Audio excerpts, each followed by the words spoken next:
옛날 어떤 농부가 마을 사람들에게 자신이 기르는 소의 젖을 대접하려고 했다. 그런데 이런 생각이 들었다.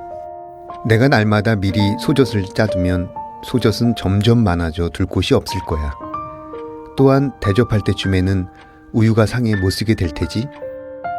그보다는 소젖을 소 뱃속에 그대로 모아두었다가 필요한 때 한꺼번에 짜는 것이 낫겠다. 그러고는 어미소의 젖이 더 많이 쌓이도록 송아지를 따로 떼어두었다. 한 달이 지난 후 농부는 잔치를 베풀기 위해 마을 사람들을 초대했다.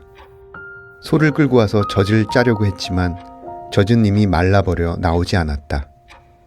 그러자 마을 사람들은 화를 내고 그의 어리석음을 비웃었다. 100가지의 비유담을 담은 불교 경전 백유경에서 말라버린 소젖을 읽어드렸습니다.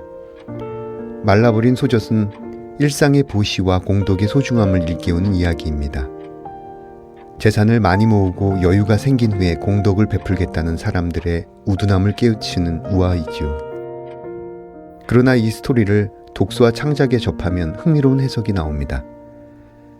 지금은 시간이 없지만 이 일이 끝나면 그 책을 읽을 거야. 지금은 바빠서 안 되지만 언젠가는 명작을 꼭 쓰고 말 거야. 하고 말하는 사람을 볼 때마다 저는 이 비유담이 떠오릅니다. 평상시에 짜지 않으면 소젖이 말라버리듯 그때는 눈이 침침해지거나 손이 굳을지도 모릅니다. 의지 자체가 변색되고 증발하고 말지요.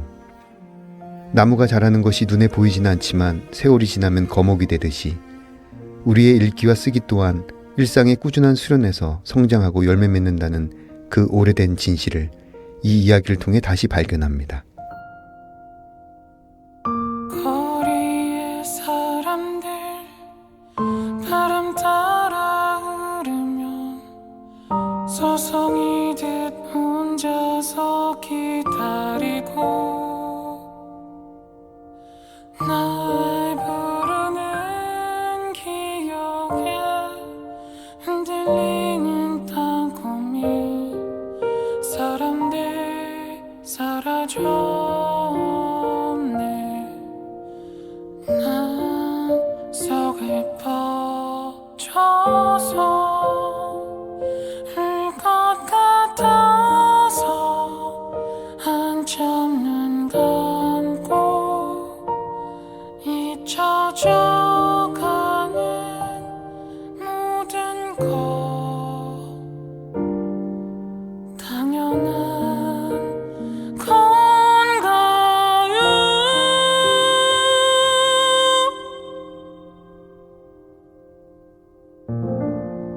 문학 라디오 헤이수의 문장의 소리. 안녕하세요. 저는 진행을 맡은 헤이수입니다. 오늘 문장의 소리 작가의 방에는 손미 시인님을 모셨습니다. 어서 오세요. 안녕하세요. 시쓰는 손미입니다. 네, 시쓰는 손미 시인님. 근데 여기 은유나 직유를 표현해달라고 했는데 해야 하나요? 한번 해주시죠. 그래서 혹시 몰라서 제가 준비를 했는데요. 네. 제가 알라딘 영화를 굉장히 좋아해가지고 네. 램프가 되고 싶은 손미입니다. 라고 유치하게 준비해보았습니다. 아, 램프요. 네, 문지르는 대로 술술 써줬으면 좋겠어서 와우.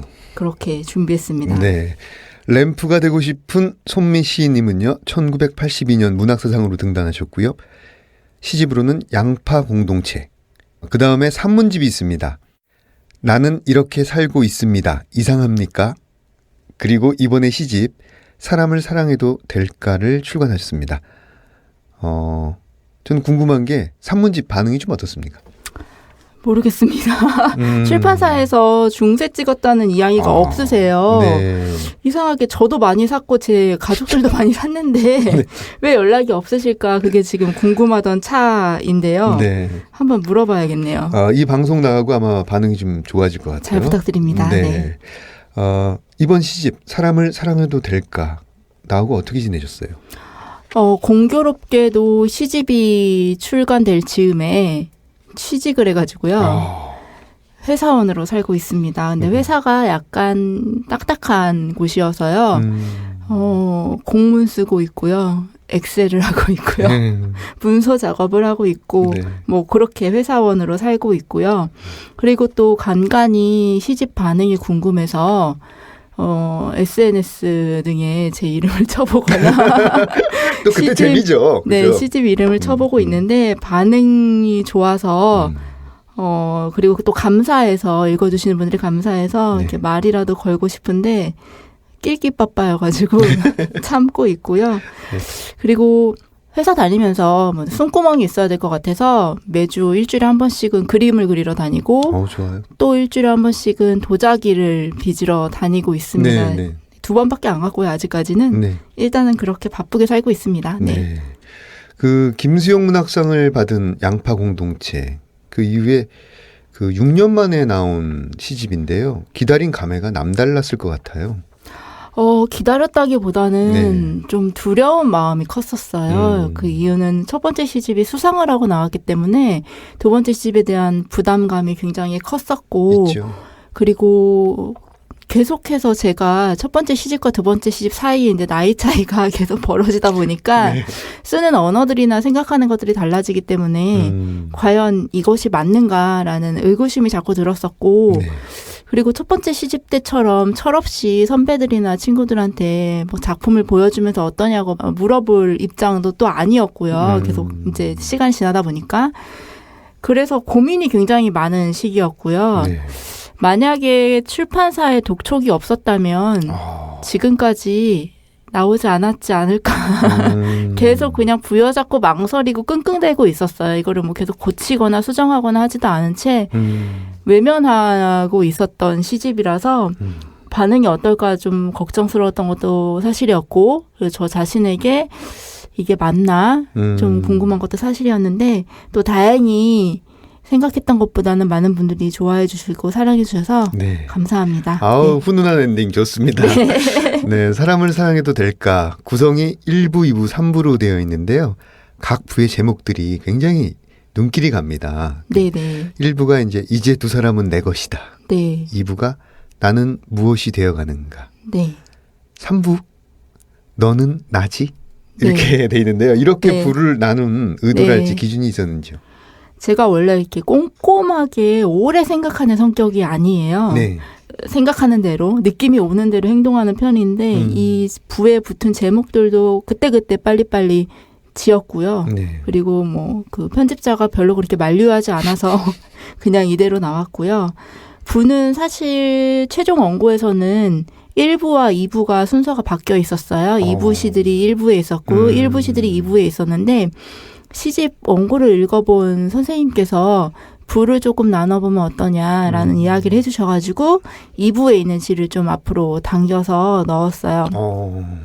너는 나지라는 제목은 그냥 너와 나 그리고 우리들의 어떤 경계 없음에 대한 이야기를 담고 싶은 부였는데 네. 사실 묻고 나서 읽어보니까 부를 나눈 게 의미가 있을까 싶을 정도로 그냥 공통적으로 하는 이야기들이나 섞여 있는 것들이 있어서 네.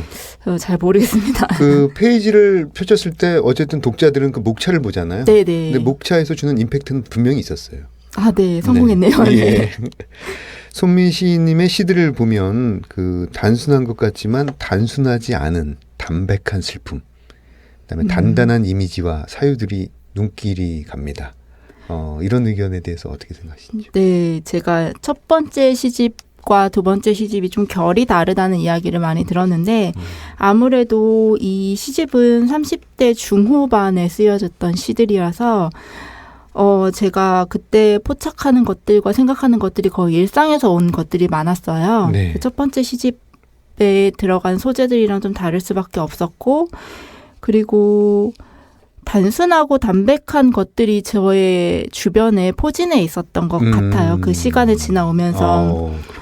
그런데 이제 아시겠지만 작가님도 아시겠지만 살고 있지만 우리가 이렇게 살고 있지만 누군가는 물에 빠져 죽었고 또 이렇게 살고 있지만 나는 입금을 기다리고 있고 계속해서 그렇죠. 네. 그리고 그 돈으로 또 뭘 먹어야 하고 그런데 그 동안 또 누군가는 죽고 그렇게 관계 없으면서 관계 있는 어떠한 것들 그것들이 켜켜이 쌓여서 나온 시집이 아닌가 싶었어요. 네. 좋습니다. 지금 하신 말씀을 듣다 보니까 네. 어쩔 수 없이 표제작 사람을 사랑해도 될까가 떠오르는데요. 네네. 제가 조금 읽어보겠습니다. 네. 사람이 죽었는데 사람을 사랑해도 될까? 밤을 두드린다. 나무 문이 삐걱댔다. 문을 열면 아무도 없다. 가축을 깨무는 이빨을 자판처럼 박으며 나는 쓰고 있었다. 사람이 죽었는데 계속 사람이어도 될까? 사람이 어떻게 그럴 수 있어? 라고 묻는 사람이어도 될까? 사람이 죽었는데 사람을 사랑해도 될까? 첫 시집 양파 공동체에서는 어떤 생경한 이미지도 많았고 또 하나의 의미를 여러 네. 가지로 증식하고 변용하는 네네. 그런 경우가 많았다면 이번 시집에서는 일상의 소재들, 네. 피부에 와닿는 이야기를 하려고 했다는 인상을 받았어요. 네네. 앞에 대답과 좀 반복되는 이야기인 것 같은데, 첫 시집이 2013년도에 나왔어요. 6년 전에 나왔는데, 첫 시집은 제가 20대 때, 습작기 때, 그리고 30대 초반에 쓰여진 시들인데, 그때는 왜 그렇게 세상을 향해서 주먹질을 대고, 모든 것이 불평불만이고, 다 아프고, 쓰라렸는지 모르겠어요. 자연스럽죠. 다 그러니까. 네, 괜찮아요. 그때는 되는 일도 없고, 그래서, 그러한 어떤 도끼를 가지고 시를 썼다면, 그리고 또 그때 문학병이라고 해야 되나요? 습작생 때 그렇죠. 그런 문학병도 있었고 멋부리기도 있었고요, 사실. 그래서 아예 새로운 소재를 가져와야 된다는 강박도 혼자서 가지고 있었고, 그래서 생경한 이미지를 계속 혼자서 찾았어요. 네. 찾아다녔는데 그런 시기가 네. 이해하시죠? 뭔지 무슨 말인지. 낯선 것? 네네. 계속해서 그래서 뭐 낯선 소재들을 찾고 그랬는데, 그러고 나서 첫 번째 시집을 내고 두 번째 시집을 엮을 때는 아까 앞서 말씀드렸다시피 조금 더 생활에 밀착되어 있었던 것 같아요. 그래서 그 시기에는 정말로 먹고 사는 문제와 당장 돈이 들어오지 않으면 안 되는 시기들이 있었기 때문에 네. 예전에는 그냥 뭐 싸우고 주먹질 해대고 피가 나는 상황이었다면 이제는 피나기 전에 도망가는 상황이 되는 거죠. 그리고 거기까지 저를 이끌어 가지도 않고 다 알기 때문에 조금씩 타협하기도 하고 현실적으로 그렇게 변하면서 일상적으로 제 주위에 있는 소재들을 갖고 와서 쓰기 시작했는데, 네. 사실 이러한 지점에서 불안함도 있었고요. 그러면 힘이 풀어지는 게 아닐까 하는 불안함도 있었고, 또 두 번째로는 자신감도 조금은 있었어요. 네. 그것은 조금 더 깊어질 수 있겠다, 깊숙해질 수 있겠다라는 자신감도 있었고, 결국에는 내 앞에 있는 생수병 속에도 우주가 들어있고, 손가락으로 내가 까딱까딱 만지는 어떤 것도 다른 세상의 북극이 아닐까라는 생각이 들더라고요. 그래서 네. 그 연결점을 좀 찾고 싶어서 이번 시집이 첫 번째 시집과는 좀 다른 지점이 있는 것 같아요. 제가 이제 시들을 보면서 느낀 것 중에 하나는 이제 공간성을 활용하는 네. 시가 굉장히 많아요. 네, 또 네. 공간이라든 지역, 지명, 네. 장소. 그래서 이 중에서 이제 서울이라는 네, 시를 네. 잠깐 보면요. 멀리서 왔구나. 와서 바람에 물렸구나. 어제는 유리창이 죽었고 그제는 자전거가 죽었다. 사방에서 내 이름을 부른다. 술에 취하면 모두 제 방으로 끌려갔다. 이 도시에선 너를 생각하면 안 된다. 우리는 너무 가깝다. 손미 시인의 고향이 이제 대전으로 알고 있는데, 서울이라는 공간을 어떻게 본인은 생각하시는지 좀 궁금해지는 네. 대목이에요. 네. 작가님은 고향이 어디신가요? 전 수원입니다. 그러면은 너무 서울과 가깝기 때문에 네. 이 어떤 제 심정을 잘 모르실 수도 있는데, 지금은 이런 마음이 없지만 좀 더 어렸을 때 세상을 향해 주먹질을 해댈 그 시절에는 서울에 대한 동경이 당연히 있었고요. 그리고 지방에 있다는 열등감도 있었어요. 그래서 지방에 있기 때문에 소외되고 있는 것은 아닌가라는 의심하는 의심? 뭐 그런 것들도 있었고요. 네. 그래서 조금 더 서울에 와서 시 쓰는 습작생 때 전선에서 최전방에서 시를 쓰고 있는 요 친구들이랑 같이 시를 쓰고 싶어서 서울에 와서 습작기 때 스터디도 했었고요. 시 창작 그 반에도 갔었고 여러 가지 시도를 해봤는데 도움이 많이 됐어요. 젊고 다행이네요. 감각적이고 뭐 잘 읽어주시는 선생님들과 그리고 문우들이 있었기 때문에 그때 많이 자극받고 많이 좋았는데 근데 이제 와서 시를 쓰고 공부하고 술자리를 하는 것까지는 좋은데 제일 고독해지는 순간이 각자의 방으로 돌아갈 때, 그렇죠. 네, 그럴 때 저는 갈 곳이 없는 그 상황이 고독하더라고요. 그래서 그 상황을 시로 한번 써보고 싶다라는 네. 생각이 들어서 이 시를 쓰게 되었고, 그리고 또 이상한 서울의 풍경이 있었어요. 그게 뭘까요? 대전은 거의 10시 반, 11시면 버스가 다 끊기거든요. 그리고 택시를 타고 이동을 하거나 이러는데, 여기는 12시가 넘어서도 버스가 다니고, 그 심야버스에 술이 취한 사람들이 앉지도 못하고 자기 자신을 세운 채로, 선 채로 이동을 하는 모습, 그리고 첫 차를 기다리는 모습, 그런 모습들이 굉장히 낯설었어요. 그런 것들을 좀 써보고 싶었는데, 또 이렇게 어떻게 사랑의 감정이랑 같이 좀 접목이 돼가지고 이번 시가 나왔습니다. 네. 지금은 세종시에 거주하시잖아요. 네, 맞습니다. 예, 그곳의 네. 삶은 좀 어떠신가요? 세종은 사실 술 친구가 없어요. 대전에서 지낼 때하고는 또 다른 면이 있는데 아예 신도시이기 때문에 네. 그냥 거의 집에서 혼자 있는 시간이 많고요.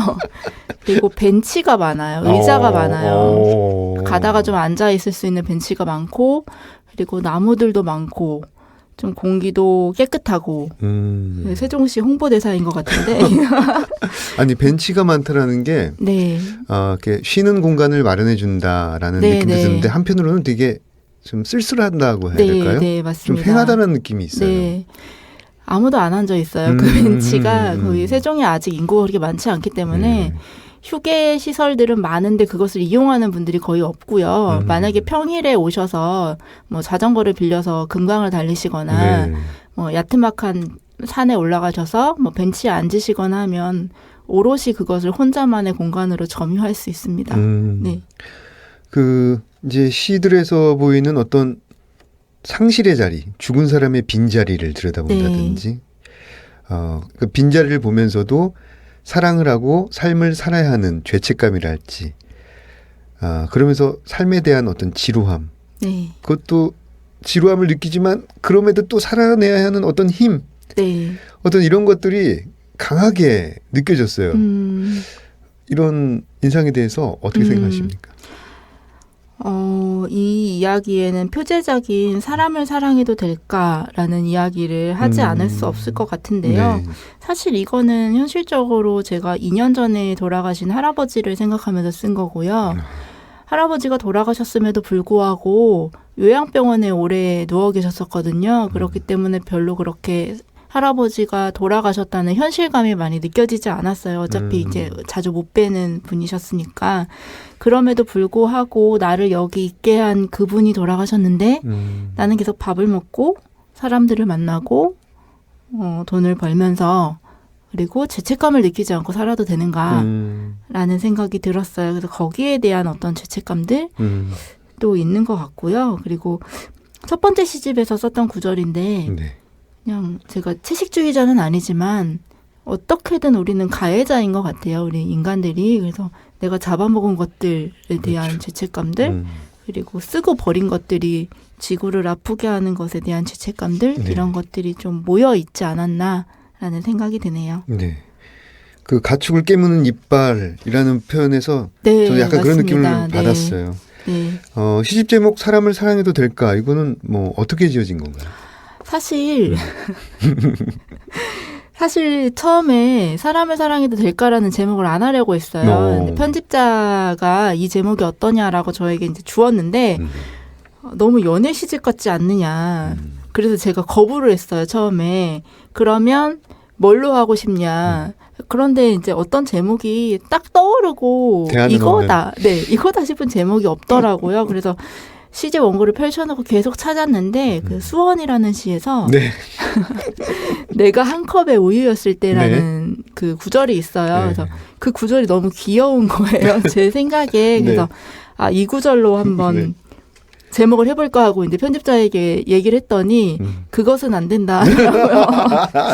왜 안 되냐 그랬더니 그것은 시집에 있는 내용과 너무 맞지 않는다. 우유가 무엇이냐. 그리고 이제 우유로 했을 때 시집 색깔을 뭘로 할 거냐 도대체. 저희가 이제 민음사 시집은 흰바탕이잖아요. 네네. 그래서 무엇으로 할 거냐라는 이야기도 있었고요. 그 다음에 생각했던 게 이제 돌 저글링이라는 제목이었는데 네. 괜찮은가요? 네, 괜찮아요.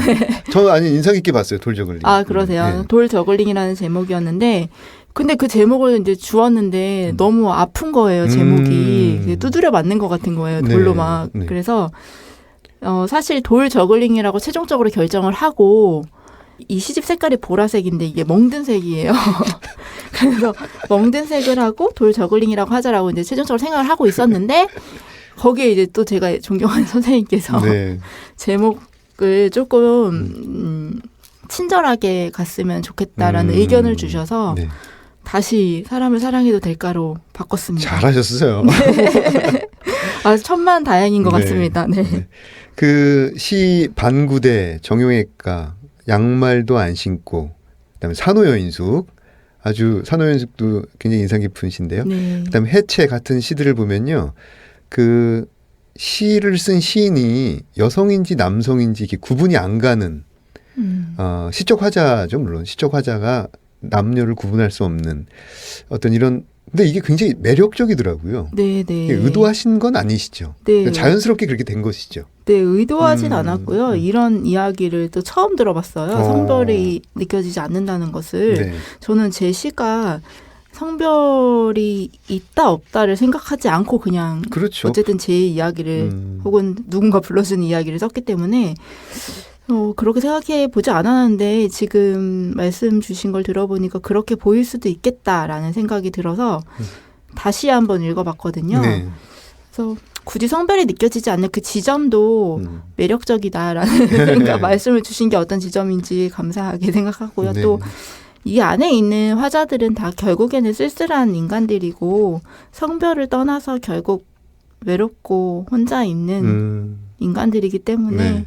그런 지점에서 읽어주시면 감사하겠다라는 생각이 듭니다. 네. 지금 외롭고 쓸쓸한 인간들이라는 말씀을 하셨는데 저는 네. 그 말을 딱 듣자마자 국수라는 시가 진짜 네, 바로 떠올랐거든요. 네, 이 뭐 국수라는 게 이제 결혼하거나 네. 뭐 장수를 기원하거나 네, 뭐 네. 생일날 먹는 데도 있는데 저는 이 시를 보면서 진짜 쓸쓸한 국수다.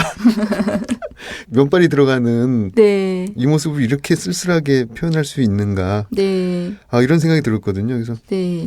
지금 말씀하신 정조가 그대로 느껴지는 시 같아요. 네. 이 국수라는 시는 사실 이것도 시집에 넣을까 뺄까를 좀 고민했었던 시 중에 하나예요. 너무 다 이야기한 게 아닌가 싶어가지고. 그런데 이거는 사실 저희 엄마가 불교 신자신데요. 네. 제 생일 때 불당에 국수를 바치시더라고요. 그래서 그 의식을 왜 그러냐고 물어봤더니 명이 길어지라는 그렇죠. 의미라고. 장수하라고. 네. 근데 그것조차도 과연 내가 명이 길어지는 게 맞는 건가라는 의구심이 들었고 거기에 대한 또 죄책감이 들었고요. 그래서 저렇게 이제 같이 간 적이 있어요. 엄마가 저를 드릴 때. 근데 저는 이제 어떠한 뭐 종교도 없고 그래서 그냥 밖에서 엄마가 절하는 모습만 지켜봤는데 네. 저렇게 간절하게 등을 구부리고 절을 할 만큼 내가 소중한 사람인가? 엄마에게 그런 생각들도 좀 들고 거기에서 또 죄책감이나 어떤 쓸쓸함이 느껴졌고요. 그리고 또 이 국수라는 것은 우리가 매일 걷잖아요. 네. 매일 걷고 길을 걷고 걷는데 이 우리가 걷고 있는 이 수많은 길들이 국수가닥처럼 매일 나를 따라오고 쌓여 있는 어떤 것 같았어요. 이게 나의 명줄 같은 느낌이 또 들었고 그래서 이 기다랗게 붙어 있는 이 지리멸렬한 이 길과 이 목숨 이것들을 어떻게 해야 할까라는 생각 또 어디에 빗대어야 될까라는 생각이 들어서 국수라는 시를 쓰게 됐고요. 행사와는 상관이 없고요. 그냥 이렇게 사는 게 그런 날이 있잖아요. 이렇게 빨아도 계속해서 들이켜도 허기가 질 허기진 때. 네, 그런 우리 같아서 시를 쓰게 됐어요. 네. 아, 저는 약간 이 시를 보면서 왜 에드워드 호퍼의 그림 네. 그 밤에 카페에 앉아 있는 사람들이 있는데 아, 네, 네. 약간 거기에 이렇게 국수 네. 그릇만 놓으면 딱 네, 네. 이런 회화적 이미지가 나오겠다라는 네, 굉장히 생각이 어둡고 들었어요. 쓸쓸한데. 네. 그 고통을 마주하고 그 고통들을 외면하지 않고 그 고통을 관조하거나 쓰다듬는 느낌보다는 있는 그대로를 보여주려고 하는 느낌. 네, 현미경과 망원경의 어떤 그 중간 지점의 느낌으로 직설적으로 말하는 발화들이 더 슬프게 다가왔던 시집이었습니다. 직설적으로 말하는 것은 제가 그동안 써왔던 화법이 아니었어요. 그런데 그렇게 쓰지 않고는 견딜 수 없는 시들이 있었어요. 욕설도 나오고요. 네. 이거 이를테면 돌저글링 같은 시가 그랬는데 네. 이렇게 쓰지 않고는 안 되겠다 싶은 것들은 그냥 어떠한 뭐 시의 공식이 있잖아요. 은유와 뭐 비유와 이런 어떠한 함축적인 것들을 떠나서 정말로 내 안에 있는 것들을 끄집어내서 소리 지르듯이 비명 지르듯이 써보았고요. 근데 이렇게 썼던 시가 의외로 또 독자들이나 많은 분들이 좋아해 주셨는데 그 이유가 느껴지기 때문인 것 같아요. 이 진실함이나 어떤 이 간절함들이 마음에서 가 닿기 때문에 읽어주시는 게 아닌가. 그래서 앞으로 쓰는 방식이 직설적으로 쓴다 안 쓴다라는 어떤 공식을 정해놓지는 않겠지만 그래도 또 견딜 수 없는 순간이 오면 이렇게 또 비명 지르듯이 쓰지 않을까 싶어요. 네, 그렇죠. 저희 예전에 나온 시집 최승자의 시집들 보면은 예. 직선으로 팍 치는 그 네. 욕설이라든지 그 화법이 있거든요. 네. 아주 정말 매력적이죠. 네. 그냥 한마디만 해도 와닿는 가로지르는 예. 언어들이 있죠. 그렇죠. 이 머리를 자르고 버스나 기차를 타고 역에서 국수를 먹고 어떤 이런 일상 이런 데서 영감을 받아서 시를 쓰는 것이 많은 것 같아요. 일상에서 특별한 애정을 갖는 공간이라든지 행위가 있는지 행위란 편이 이상하고 뭐 어떤 습관 뭐 이런 게 있는지 궁금했습니다. 공간을 이동하는 걸 좋아해요. 예. 저를 다른 공간에 놔두는 거. 왜냐하면 그냥 이대로 있는 것을 좀 견딜 수 없기 때문에 특히 지금은 회사를 다니고 있어서 많은 공간 이동을 못하기 때문에 오늘 낮에도 점심을 먹고 한 30분 정도 산책을 했어요. 땡볕 아래에 우산을 쓰고 걸었는데 네. 저희 회사 근처가 이제 오래된 동네여서 굉장히 옛날 집들이 많이 남아 있어요. 네. 그래서 거기에서 어떠한 남의 집 대문, 우편물이 뭐가 꽂혀 있는지 쓱 지나가면서 쳐다보기도 하고 그리고 오래된 창문의 격자무늬 이런 것들을 좀 보기도 하고 네. 그리고 청포도가 익어가는 대문의 옥상? 대문 위에 있는 옥상을 또 보기도 하고 네. 덩그러니 있는 뭐 벤치나 버려진 TV나 곰인형 같은 것을 보기도 하는데 이런 것들을 본다고 해서 다 시가 되는 건 아니지만 그렇죠. 어쨌든 계속해서 나를 다른 상황과 다른 공간에 놔두려고 해요. 그래서 특히 좋아하는 거는 오래된 골목들을 좋아하고 어디를 가든 다른 도시에 가면 꼭 오래된 골목을 걷고 오곤 하거든요. 그래서 네. 막다른 골목까지 깊숙하게 파고 들어가요. 정말 아무것도 안 나올 때까지 깊숙하게 들어갔다가 개들이 짖어서 화들짝 놀라서 뛰쳐나올 때가 굉장히 많이 있습니다. 예. 네. 아우. 근데 왜 상상하니까 귀엽죠? 이러면 안 되는데. 네, 감사합니다. 차기작이 궁금합니다. 앞으로의 계획도 알려주십시오. 지금 쓰고 있는 시가 있어요. 근데 계속 잡히지가 않는데 제가 어제도 이제 침대에서 요즘 너무 덥잖아요. 그래서 잠을 뒤척이다가 침대 밖으로 제 한쪽 팔을 내놓고 자고 있었는데 이제 제가 잠에서 깨면서 손가락을 까딱까딱 했단 말이에요. 그러면 이 허공에 제 손가락이 짚어지잖아요. 그렇죠. 근데 그 허공에 아무것도 없는데 분명 침대 밑에 아무것도 없는데 제가 건드는 뭔가가 있는 것 같은 거예요. 뭐 어떤 누군가의 영혼이라던가 아니면 아예 다른 행성이라던가 무언가를 내가 건들고 있어서 그곳이 흔들리고 그곳에서 뭔가 감지가 있고 반응이 오고 나랑 교감하는 것 같은 느낌? 네. 그래서 이게 뭘까 지금 생각하고 있는데 네. 그게 안 잡혀서 지금 시가 완성이 오랫동안 안 되고 있고요. 그래서 계속 메모하고 뭐 있어요. 집중해서 씻을 시간이 요즘에 직장 때문에 많지 않아서 계속해서 메모하고 있고 그리고 내년쯤에 아마 산문집이 또 하나 나올 것 같아서 지금 0이에요, 0. 진행률이 0%인데 얼마 전에도 편집자가 전화해가지고 예. 얼마나 됐냐고 물어봐서 계속 쓰고 있는 척했거든요. 그래가지고 이거를 지금 아니 어둠 속에서 뭘 짚었는지 알 것 같아요. 불안감? 편집자의 어쩌지? 아, 네. 그래서 그거 산문집을 내년쯤 아마 출간을 목표로 해서 계속 써야 될 것 같아요. 지금 쫓기고 있습니다. 네. 네, 이번 코너는 내가 가장 사랑하는 문장들, 어떤 문장들을 가져오셨을지 손미 시인의 목소리로 들어보겠습니다. 네, 이번 시집에 들어있는 전람회라는 시를 읽어보겠습니다. 전람회. 한 번 만나요. 매일 멸망하고 있으니까. 안 그러기로 했는데 만나자고 해서 미안해요. 북반구가 흩날리는 미술관에서 등에 붙은 꿀벌은 비상구로 날려주고 한 번 만나요. 아직 돈이 없어서 미안해요. 옷에 불을 질러서 미안해요. 사람들이 울먹이며 복음서를 읽는 세기 말이니까. 땅이 뒤집혀 생긴 추상화에서 봐요, 우리. 해골이 얼마나 자랐는지 보여줘요. 살았는지 확인해 보려고 어깨를 건드리는 거리에서. 당신이 돌아보았을 때 종말을 전시하는 비엔날레 현수막이 펄럭인다면 여기가 세상 끝이니까. 하늘에서 윙윙 벌이 쏟아지니까 더 움직일 수 없으니까.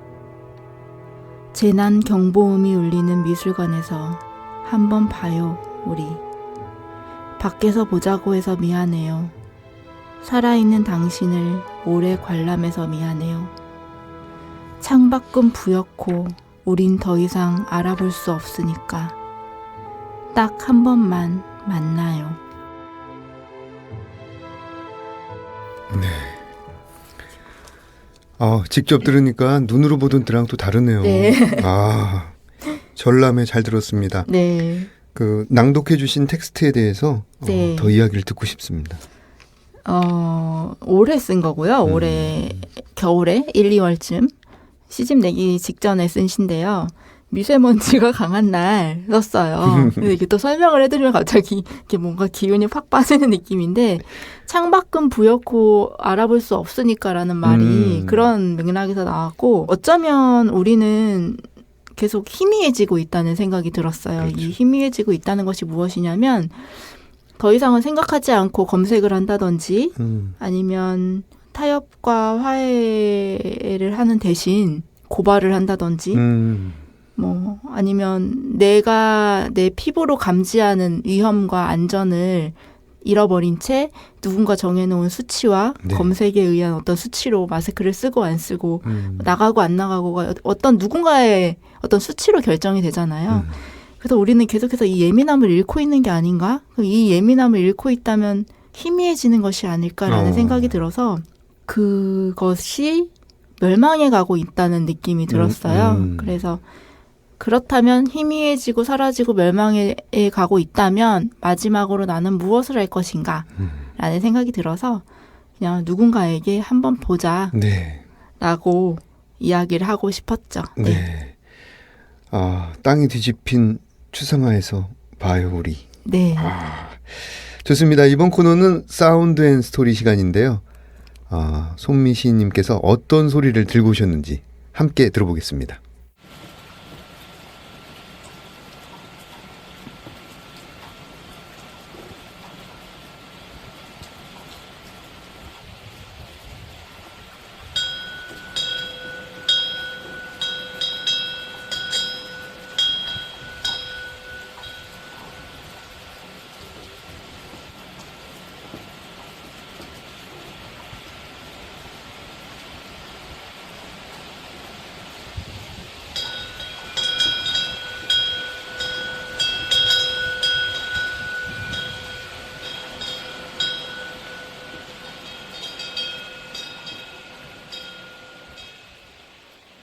네, 아니 근데 일단 첫 인상만 말씀드리면 굉장히 기분이 좋아요. 네.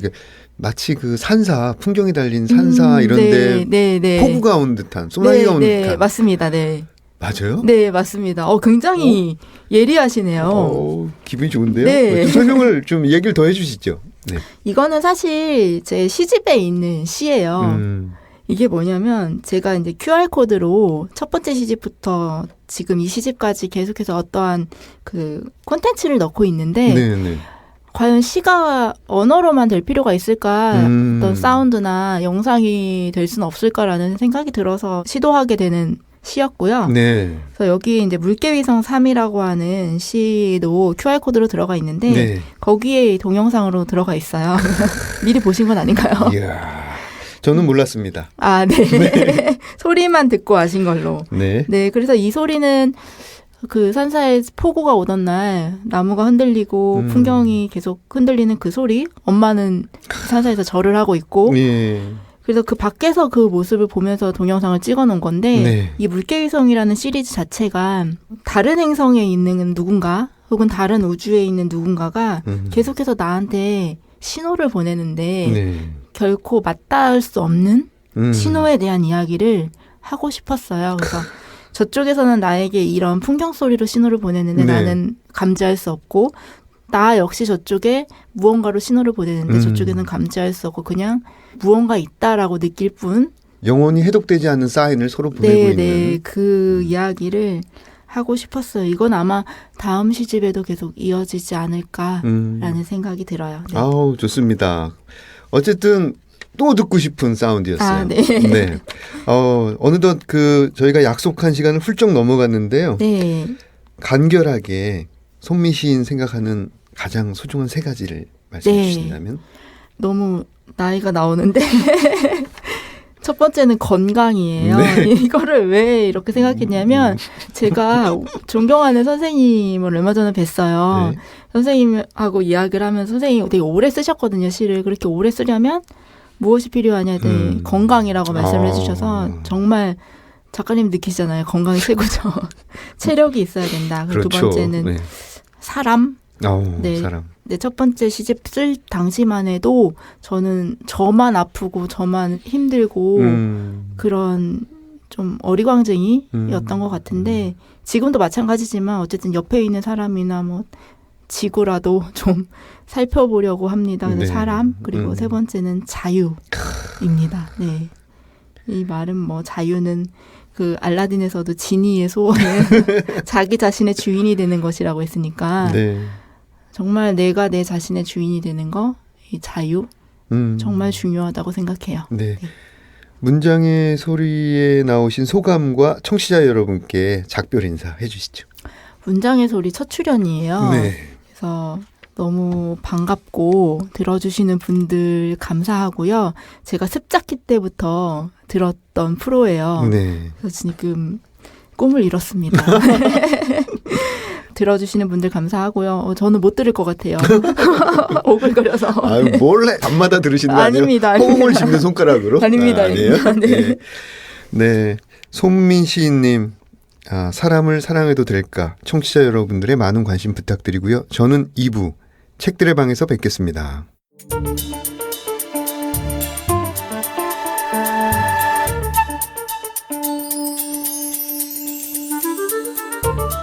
문장의 소리 2부 책들의 방.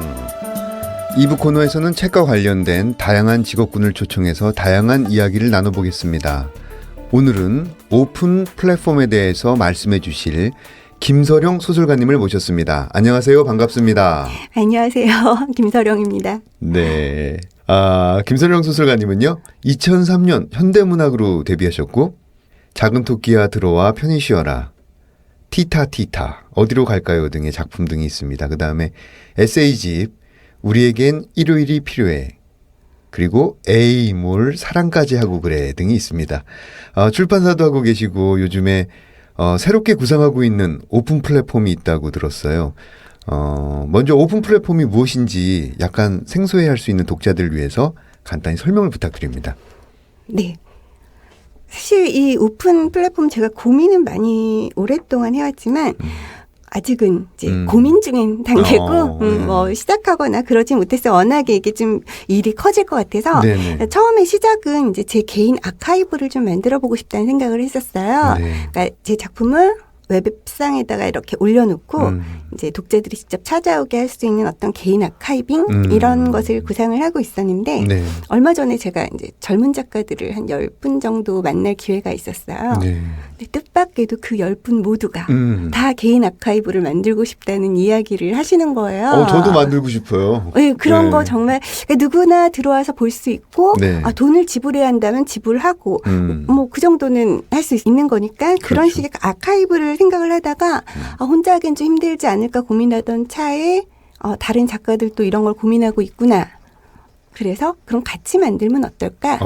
이왕 만드는 거 그런데 만들면서 조금 어떤 시스템을 제대로 갖춰서 좀 체계적으로 네. 해보면 어떨까 하는 생각들이 이제 계속 부풀려졌던 거예요. 그래서 이거를 정말 오픈 플랫폼이라는 이름으로 해보면 어떨까. 사실 이제 우리 일반 문학에서는 일반 문학이란 말이 맞나요? 하여튼 무슨 뜻인지 알고 있어요. 예, 그죠? 네. 우리가 제대로 된 어떤 용어를 저 스스로도 찾지 못해서 네네. 일반 문학이라는 이야기를 쓰는데 일반 문학에서만 이 오픈 플랫폼을 찾기가 힘들지 사실 웹소설이나 웹툰 이런 것에는 굉장히 이제 활성화가 되어 있어요. 가령 이제 조아라, 문피아 이런 웹소설 사이트라던가 그다음에 이제 웹툰 하면 요즘 딜리헙, 포스타입 이런 이제 플랫폼들이 많은데 이게 오픈 플랫폼이라는 것 자체가 누구나 들어가서 각자 도생하는 거예요. 그곳에서. 플랫폼의 힘을 빌려서 네. 그 기반 하에서 자기 작품을 올리고 어디서부터 어디까지는 무료로 보여줄 거야. 또 어디서부터 어디까지는 유료로 전환을 할 거야. 네네. 이렇게 해서 이제 플랫폼과 수익을 나누는 어떤 그런 구조가 되는 거죠. 지금 사실 개인 아카이브를 하고 있는 젊은 작가들이 있어요. 많지는 않지만 근데 그 친구들 이제 그 아카이브에 들어가 보면은 네. 가령 뭐 단편 소설을 이렇게 올렸다. 네. 그러면 이 시스템화가 되어 있지 않으니까 개인 사이트이다 보니까 카카오뱅크로 저희가 입금을 하는 방식이에요.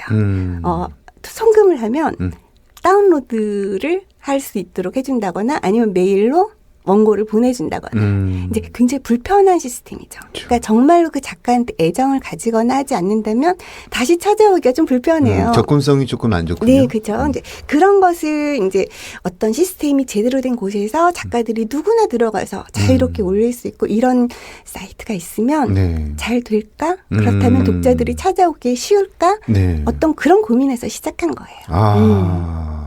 설명을 잘해주셔서 금방 이해가 됩니다. 그리고 굉장히 흥미롭습니다. 이거 시작 자체가 네. 작가들이 가장 힘들어하는 거 우리나라에서 일반 문학, 그러니까 소설을 쓰고 있는 작가들이 가장 힘들어하는 이유가 네. 발표 지면이 적다는 거잖아요. 네. 내가 이제 등단을 했단 말이에요. 그 힘든 네. 단 한 명을 뽑는 그런 과정을 거쳐서 등단을 했는데 네. 책을 내기 전까지는 네. 엄마, 아빠 그리고 언니, 동생 친한 친구 몇 명 네. 밖에 내가 소설가인 걸 모른단 말이죠. 막 쓰고 내 소설을 남한테 보여주고 싶은데 그런 경로가 잘 없었어요. 네. 근데 그런 것을 청탁 지면들은 너무나 적고 부족하고 사실 문장 웹진도 있지만 네. 그것 역시 이제 청탁을 거쳐서 들어가는 것이기 때문에 그렇죠. 작가는 많지만 지면이 턱없이 적은데 그렇다면 지면을 스스로 만들자 하는 생각에서 이런 아카이브에 대한 열망을 가진 친구들도 많아지는 것 같아요. 네. 굉장히 흥미롭습니다. 그럼 오픈 플랫폼에 대한 이야기는 또 뒤에 더 나눠보도록 하고요. 저희 책들의 방 코너에서는 이 참석해 주신 게스트분의 그 연대기를 직접 소개해 주셔야 하는데요. 먼저 김서령님의 나의 연대기를 한번 들어보겠습니다. 바다가 있는 남쪽 소도시에서 자랐습니다. 9살 때까지는 만화가가 꿈이었습니다. 맹공이 서당 그리신 윤승훈 화백에게 팬레터를 쓰려고 한글을 일찍 깨쳤어요. 그런데 만화책을 읽으면 엄마한테 자꾸 혼이 났어요. 동화책은 밥상머리에서 읽어도 칭찬을 받았는데요.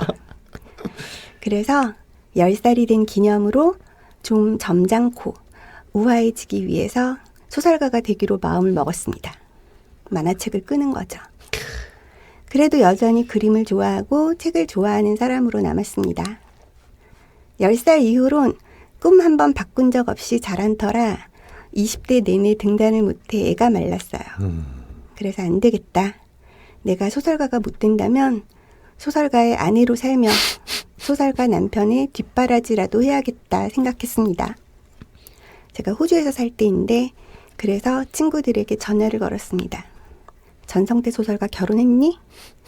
이미 오래전에 했다는 대답이 돌아왔고 그래서 또 물었습니다. 김종강 소설가는?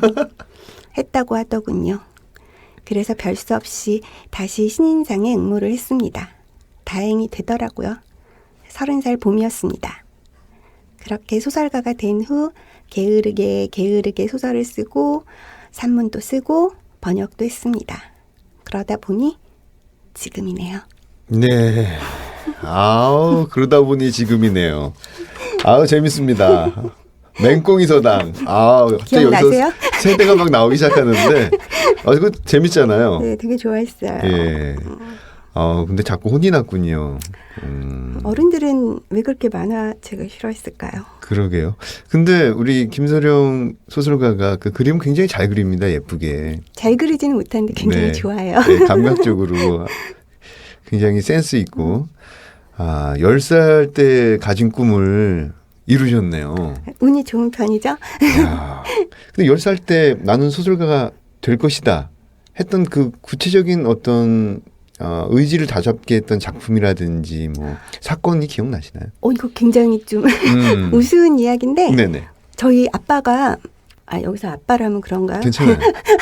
저희 아빠가 시인 지망생이셨어요. 네. 그래서 집에 이제 세계문학 전집 이런 책들이 많았는데 거기서 제가 달려라 토끼를 읽었어요. 존 업다이. 네. 아마 무슨 뜻인지도 모르고 예. 게다가 세로 줄이었으니까 자대고 그렇죠. 이렇게 한 줄 한 줄 읽었는데 예. 사실 그 소설의 내용이 기억나거나 이런 게 아니라 내가 무언가 되게 멋있는 일을 하고 있다. 그런 생각이 들었어요. 네. 그래서 이거야. 나는 이런 일을 하는 사람이 될래. 그렇게 생각했어요. 아니 그 첫 책 제목이 작은 토끼야 들어와 편히쉬어라잖아요. 그 달렸던 토끼가 그 이쪽에 와서 쉬라는 얘기네요. 이제 좀 재밌습니다. 오픈 플랫폼을 여러 가지 형식으로 이러면 어떨까? 네. 한번 구상을 하시는 것인데 어떤 방법들을 생각하고 계세요? 저는 사실 이 플랫폼이 만들어졌을 때 정말 작가들이 원할까?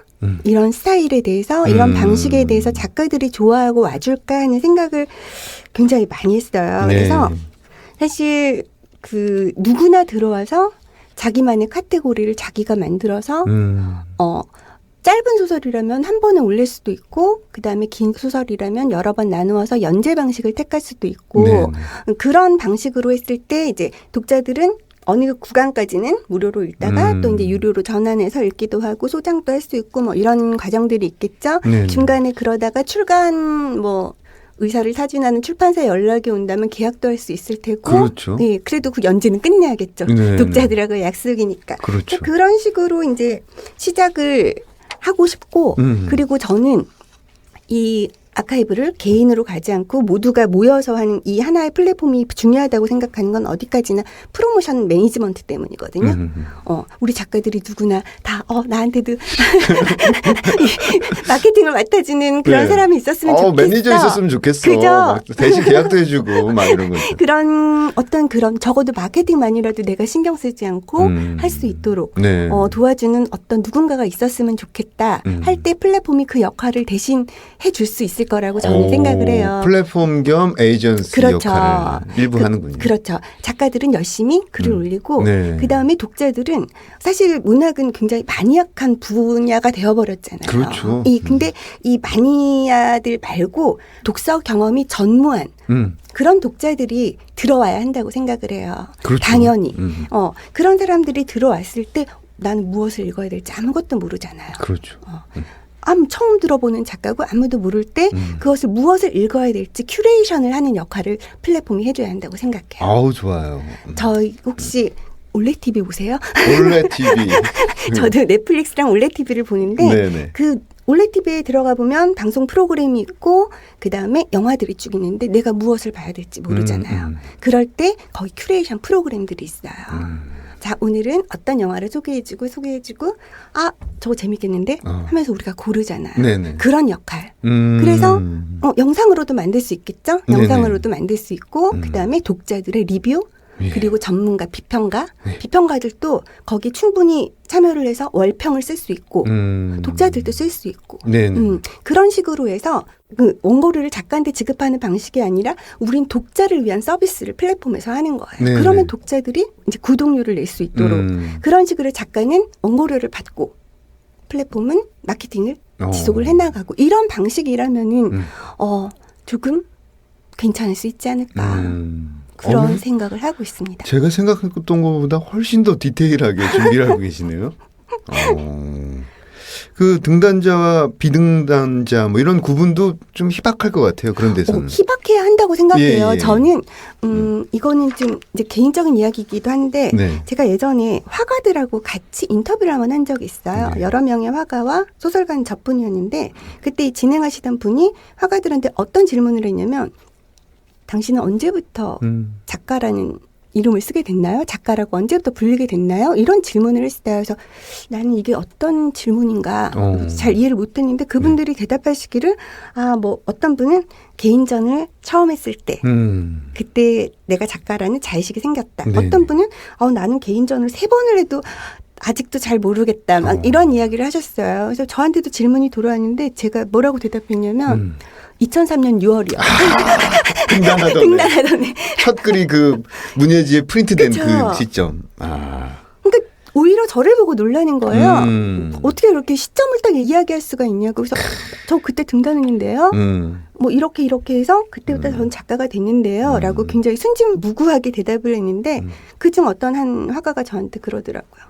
누가 허락을 했어요? 그러니까 누군가한테 허락을 받은 거예요? 그런 말을 들었을 때 저는 좀 한 대 맞은 것 같았어요. 그렇죠. 불현듯 등단을 할 수 있지만 사실은 작가가 된 건 아닐 수도 네, 있고. 그럴 수도 있고 그리고 누군가의 허락? 그런 의미로 생각을 해본 적이 없어서 저는 지금 등단과 이제 비등단자의 이야기들이 많이 나오고 있잖아요. 젊은 그렇죠. 사람들 사이에서. 그 사람들이 그런 생각을 할 것 같아요. 내가 글을 쓰고 싶고 내가 소설을 쓰고 싶은데 왜 누군가에게 허락을 구해야 되지? 내가 책을 내고 싶은데 왜 내가 출판사에 허락을 구해야 되지? 네. 나 독립출판도 할 수 있는데 이런 생각을 하잖아요. 네. 할 수 넌 당연한 거라고 생각해요. 그래서 저는 등단과 비등단을 구분한다는 것 자체가 굉장히 시대착오적이라는 생각을 하고 예. 물론 그렇다고 해서 지금 현재 우리가 계속 가지고 왔었던 등단이란 제도를 다 파해야 된다. 이런 의미는 절대로 아니고요. 아니죠. 네, 그런 게 아니고 아니라 그 플랫폼에서 네. 그런 구분 없이 네. 갈 수 있는 어떤 그런 것들이 필요하다. 그렇다고 생각을 해요. 그래서 네. 모두가 들어와서 쓸 수 있고 그리고 그 작품의 수준이나 작품의 어떤 그런 것들은 독자들이 판단할 일이니까. 그렇죠. 누군가가 우리를 작가들을 평가해야 된다면 그거는 독자의 몫이지 출판사도 아니고 저는 평론가의 몫도 아니라고 생각을 해요. 그게 일종의 온라인의 특장점일 수 있어요. 왜냐하면 이제 오프라인 같은 경우에는 문예지의 지면에 한계가 있잖아요. 네네. 단편을 3편에서 4편밖에 못 실른다라는 지면적 한계가 있는데 온라인에서는 그런 한계가 사실은 네. 무한하다고 볼 수 있잖아요. 그러니까 실력에 의해서 평가받는 네. 스토리의 흥미성이라든지 네. 어떤 이런 것으로 직접 독자들에게 평가받는 그런 마켓이 형성될 것 같아요. 네. 그랬으면 좋겠어요. 출판사도 직접 하고 있는 것으로 알고 있는데요. 네. 뭐 이름이 뭔가요? 이름 굉장히 예뻐요. 네. 폴 앤 리나. 네. 폴 앤 리나. 옛날에 이러면 또 나이가 나오나? 이상한 나라의 폴이라는 재미난 애니메이션이 있었어요. 네, 있었죠. 네. 울렁울렁 이러면서 강아지랑 같이. 그죠? 삐삐찌찌 나오는 네. 그 애니메이션의 주인공 이름입니다. 네. 폴 앤 리나. 첫 책이 다음 달에 나와요. 이게 언제 설립된 겁니까? 작년에 시작은 했고요. 네. 그리고 천천히 와서 이제 9월에 첫 책이 나오는 겁니다. 첫 책 소개 잠깐 해주시죠. 신인 작가 책인데요. 네. 노정이라는 신인 작가고 이 친구가 진보정당 당직자로 일을 했던 친구인데 네. 달콤한 밤 되세요라는 제목의 굉장히 네. 유쾌하고 발랄한 장편 소설이고요. 유쾌하고 발랄한 장편 소설. 네, 아주 재밌어요. 네. 그리고 이거는 좀 작가 선배들한테 걱정을 듣기도 한 건데 네. 제가 일러스트 사파를 그랬어요. 아니요, 넣었어요. 굉장히 힙한 화가님께 섭외를 해서 섭외하기 힘들었습니다. 바쁜 분이셔서. 그 드로잉 메리라는 일러스트 그리시는 분을 섭외를 해서 사파를 많이 넣었고요. 네. 아주 예쁜 책으로 만들기 위해서 애를 좀 쓴 책입니다. 어우, 좋습니다. 저는 어떤 시각적인 물성도 굉장히 중요하다고 생각하는 사람이어서. 그럼요. 그 출판사에서 앞으로 기획하고 있는 책들이 있나요? 시리즈라든지. 뭐. 저는 한국 소설만 낼 생각이에요. 한국 소설만? 네. 예? 그래서 이것을 뭐 포렌니나를 뭐 도서출판 포렌니나 뭐 이렇게 이름을 붙인다기보다는 포렌니나 자체가 한국 소설 전문 브랜드 이런 식으로 느껴졌으면 좋겠다는 생각을 하고 있어요. 딱 들으면 거기는 한국 소설만 나오면 되잖아. 네. 딱 그런 그리고 특화. 예쁜 그림들과 더불어. 네, 특화 변별화를 깨한. 벌써 약속된 시간이 훌쩍 지났는데요. 이번 여름이 가기 전에 꼭 하고 싶은 것이 있다면? 저는 사실 요즘 너무 정신이 없어요. 네. 막 아기가 5살이거든요. 정신이 없죠. 그러니까 모든 일을 네. 아이가 오기 전에 다 끝내야 되고 그렇죠. 이러다 보니까 사실 무엇을 하고 싶다라는 내 인생의 버킷리스트가 어느 순간에 사라져 버렸어요. 제가 여행이라면 정말 신물이 나도록 다녔던 사람인데 그렇죠. 그랬던 사람인데 제가 얼마 전에 중국에 가려고 오랜만에 휴가를 가려고 준비를 다 해놓고 비행기표도 예약을 해놓고 비자를 받으려고 네. 여권을 들고 여행사에 갔더니 예. 만료가 됐더라고요. 그것도 아주 오래전에. 패스포트가 네. 만료가 됐어요. 근데 그것도 모르고 있었어요. 야, 김서령 역사상 패스포트가 유통기한 익스파이어 데이트가 됐는데도 모르고 네. 지냈다는 것이군요. 처음이었어요. 그래서 그냥 다른 것들보다 조금 시간이 좀 많아졌으면 좋겠어요. 알겠습니다. 아기가 좀 말을 잘 들었으면 좋겠어요. 말을 너무 안 들어서. 네. 문장의 소리 이제 마칠 시간이네요. 김서령 소설가와 이야기를 다음 주에 한 해 더 걸쳐서 나눠보도록 하겠습니다.